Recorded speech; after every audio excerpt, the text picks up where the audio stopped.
I'm back. Okay, so I'm going to go over find word parts. So when we are coming across bigger words, we might find little words inside them, especially short sight words and things like that. So I'll show you Sally and the Leaves. Say we come up to this word we don't know. I love to use my hands on books and cover things up. So what I would do is I would use my thumb, if your child doesn't know this word, and I would cover up that little letter F. And I would say, do you know this word? So I'd be using my thumbs to cover that. Do you know this word? And hopefully they know the word or. So, okay, boom, we know this half of the word. Now I would say, okay, what sound does F make? And if they don't know what sound F makes, then make that with them and show them your mouth. F sounds like this. And then hopefully they can put it together because they know or already. If they can't put it together independently at that point, I would be putting those two sounds for them. So I'd say it goes like this, or. Can you put that together? Or for. So that's finding a little word inside. We are probably not going to come across a ton of words that have little words inside at this point. But as your child starts progressing through more difficult books, it's going to be a strategy that you will probably want to use a lot. The other thing is eventually down the road, and I'm talking like January, I'm going to start talking about vowel combinations. And I don't know if you learned them this way, but this is how I learned them. When two vowels go walking, the first one does the talking. This is valid, and you're welcome to teach your child that way.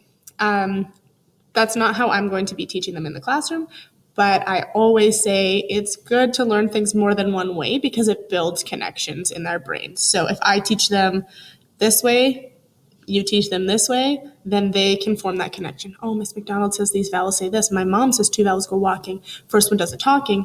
I know that that's the same thing. They're building a stronger connection. So just because you're doing something different than I am, that is A-okay. I'm teaching you my language, how I teach it in the classroom, and you're welcome to use it. You're welcome to do your own thing as well. But that note that I did want to say is they might not know, and it's not common to know, vowel combinations at this stage in grade 1. The words that we are going to know more are called CVC words, so consonant, vowel, consonant. So things like cat, hat, bat, all of those are short words that we can make the sounds to because we know those. If you're coming across this word, the first strategy I would say is look at the picture because this word can easily be found in the picture. However, if that's not happening, then what I would say is feed them the sound in the middle because consonants are consonants for a reason. They are constant. L is always going to say ooh. E and A, they're going to screw everything up. Vowels are here to mess us up. So I would give them that vowel sound. I would say, oh, this EA right here, it says E together. And I would tell them that.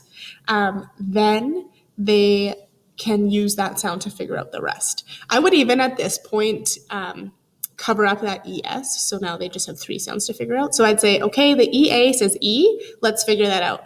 L, E, V, leave. Awesome. Then let go of the ES and we say, okay, so it ends with S.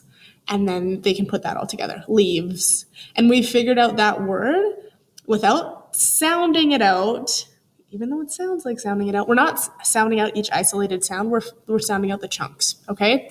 So that's how I would explain words. So if they don't know, again, like say the word brown, we don't know that.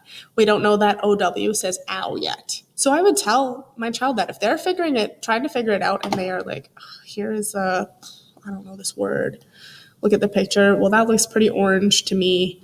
So I'd be looking at that and I'm like, that's not the word orange. I would tell the student, okay, well that OW says ow. So then they can try that on their own.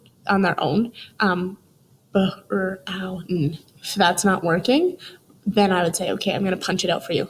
And I would do the blend together. So I'd go brown, like lead them there by giving them sounds. Okay, if that makes sense. So that is, I don't even remember the strategy I just taught you. Oh, finding little words inside or finding those vowel sounds inside. Vowels are tricky. I teach the students that every year that the vowels are going to be the hardest things in the planet. And I'm trying to end this video. So we will get there.